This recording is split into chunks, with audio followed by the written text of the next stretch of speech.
They found enough shards for more than 40 jars and the remains of 30 identifiable texts, as well as many more unidentifiable fragments. Within another fortnight, the first official archaeological expedition had been mounted. In the years that followed, scrolls became big business indeed, and traffic in them came to constitute an extremely lucrative cottage industry. Fragments were being smuggled to and fro in dirty wallets, in cigarette boxes, in assorted other makeshift containers. Forgeries began to appear, and wily local merchants had no shortage of gullible purchasers. The popular press portrayed anything resembling ancient parchment as immensely valuable. In consequence, Arab dealers were loath to settle for anything less than hundreds of pounds, and on at least one occasion 1,000. And this, it must be remembered, was in the days when a house could be mortgaged for 1,500.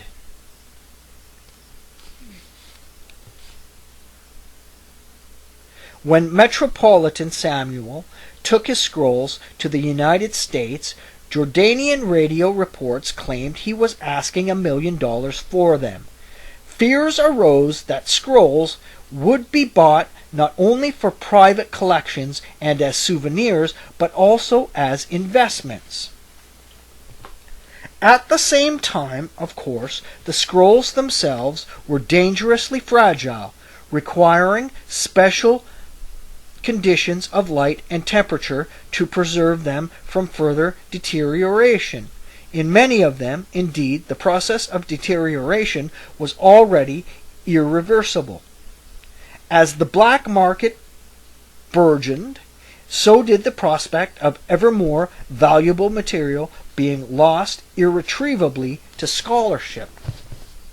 Responsibility to do something about the matter devolved upon Gerald Lancaster Harding of the Department of Antiquities. Harding concluded it was less important to insist on the letter of the law than to rescue as many scrolls and fragments as he could. In consequence, he adopted a policy of purchasing scroll material from whomever happened to have it. This affected the legal status of such material by tacitly acknowledging that anyone who possessed it had a legitimate claim to it. In their negotiations and transactions, Harding's agents were authorized to ignore all questions of legality and, up to a point, price. He himself, being fluent in Arabic, befriended not just dealers but the Bedouin as well, and let it be known he could pay handsomely for anything they might obtain. Nevertheless, Metropolitan Samuel was accused of having smuggled his scrolls out of the country, and the Jordanian government demanded their return. By that time, of course, it was too late. Eventually, the Bedouin of the Ta'amura tribe were given what amounted to a cave-hunting monopoly. The Qumran area became, in effect, a military zone, and the Ta'amura were charged with policing it, to keep other tribes from muscling in on the scroll rush. Whatever the Ta'amura found, they would take to Kando, who would remunerate them. Kando would take the material to Harding to be remunerated in turn. In October 1951, members of the Ta'amura tribe arrived in Jerusalem with scroll fragments from a new site. Both Father DeVoe of the Ecole Biblique and Harding were away, so the Bedouin approached Joseph Saad, director of the Rockefeller Museum. Saad demanded to be taken to the site in question. The Bedouin went off to consult and failed to return. Saad obtained a jeep, a letter of authority from the archaeological officer of the Arab Legion, and some armed men, and drove to the first Ta'amura camp he could find, outside Bethlehem. The next morning, as he was driving into Bethlehem, he saw one of the men who had approached him the day before. Dispensing with all niceties, Sa'ad proceeded to kidnap the Bedouin. As the jeep slewed to a stop, Sa'ad called the man over and immediately demanded more information about the cave. Fear came into the Arab's eyes, and he made as if to move on. The soldiers leapt down from the jeep and barred his way. Then, at a nod from Sa'ad, they lifted the man bodily and pushed him into the back of the truck. The driver let the clutch, and they roared off back the way they had come.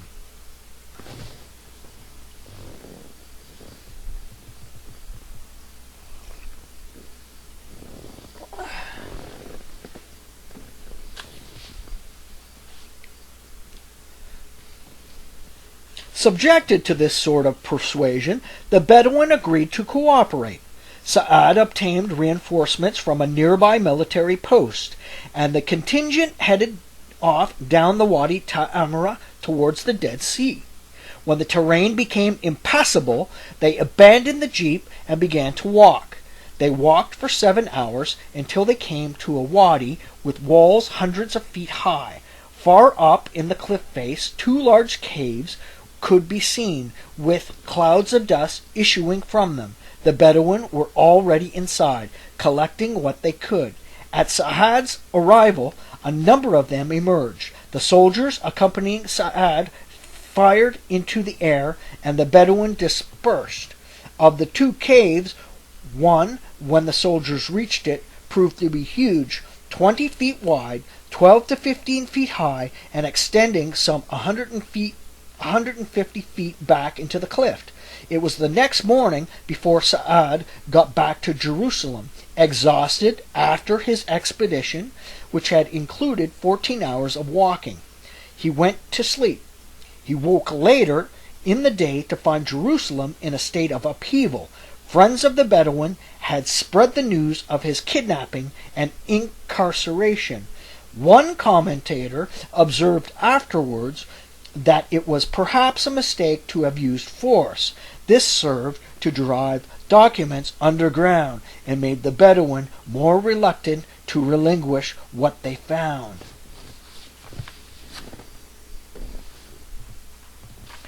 Sa'ad's expedition led to the discovery of 4 caves at Wadi Moraba at just over 11 miles south of Qumran and some 2 miles inland from the Dead Sea. The material found here was less difficult to date and identify than that from Qumran, but of nearly comparable import. It derived from the early 2nd century AD, more specifically from the revolt in Judea orchestrated by Simon Bar Kokhba between 132 and 135. It included 2 letters signed by Simeon himself and furnished new data on the logistics, economics, and civil administration of the rebellion, which had come within a hair's breadth of success. Simeon actually captured Jerusalem from the Romans and held the city for some 2 years. According to Robert Eisenman, this insurrection was a direct continuation of events dating from the previous century, events which involved certain of the same families, many of the same underlying principles, and perhaps also Jesus himself. Shortly after the discovery of the caves at Morabat, activity around Qumran began to gather momentum. Having returned from Europe, Father Devoe began to excavate the site together with Harding and 15 workers. These excavations were to continue for the next 5 years until 1956. Among other things, they exhumed a complex of buildings which were identified as the Essene community spoken of by Pliny. Pliny himself perished in AD 79 in the eruption of Vesuvius, which buried Pompeii and Herculaneum. Of his works, only the Natural History survives, which, however, deals with both the topography and certain events in Judea. Pliny's sources are unknown, but his text refers to the sack of Jerusalem in AD 68 and must therefore have been composed some time after that. There was even for a time a legend, now discredited, that, like Josephus, he accompanied the Roman army on its invasion of Palestine. In any case, Pliny is one of the few ancient writers not just to mention the Essenes by name, but to locate them geographically. He locates them quite specifically on the shores of the Dead Sea. On the west side of the Dead Sea, but out of range of the noxious exhalations of the coast, is the solitary tribe of the Essenes, which is remarkable beyond all the other tribes in the whole world, as it has no women and has renounced all sexual desire, has no money, and has only palm trees for company.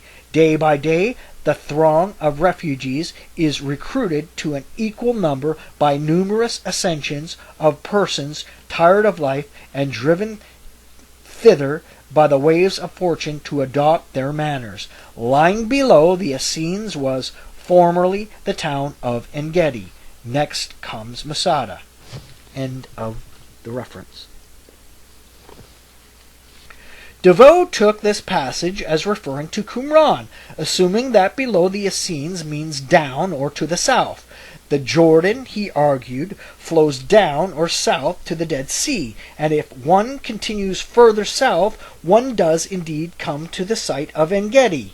Other scholars dispute Devoe's contention, maintaining that lying below is to be understood literally, that the Essene community was situated in the hills above En-Gedi.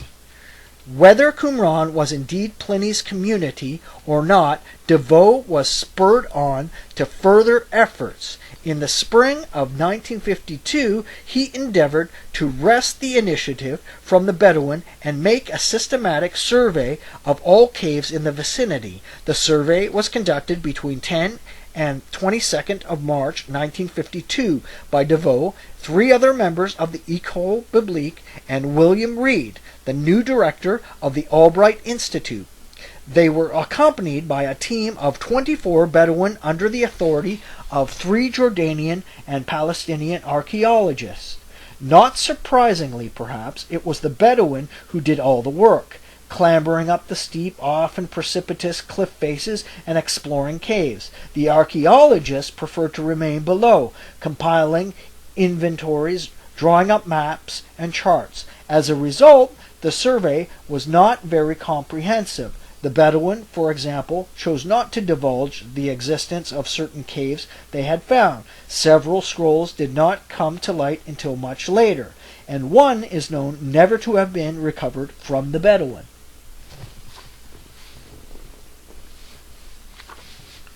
Altogether, the survey encompassed some 5 miles of cliff face. It examined 267 sites according to Devoe, 273 sites according to William Reed. According to Devoe, it yielded 37 caves containing pottery. According to Reed, it yielded 39. The official map produced at the conclusion of the expedition shows 40. Shards were found for more than 100 jars, a highly speculative figure. Such imprecision is typical of Qumran research. But if the 1952 survey was amateurish, it also produced one genuinely important discovery. On the 20th of March, 2 days before the end of the survey, in the site designated Cave 3, a research team found 2 scrolls, or rather 2 fragments of the same scroll, of rolled copper. The writing on it had been punched into the metal. Oxidization had rendered the metal too brittle to be unrolled. Before it could be read, the scroll would have to be sliced open in a laboratory. 3.5 years were to pass before the Jordanian authorities allowed this to be done. Then they at last consented. The cutting was performed in Manchester under the auspices of John Allegro, a member of Devoe's team. The first segment of the scroll was finished in summer 1955, the second in January 1956. The scroll proved to be an inventory of treasure, a compilation or listing of gold, silver, ritual vessels, and other scrolls. Apparently, at the commencement of the Roman invasion, this treasure had been divided into a number of secret caches, and the Copper Scroll, as it came to be known, detailed the contents and whereabouts of each such cache. Thus, for example, item 7 in the cabinet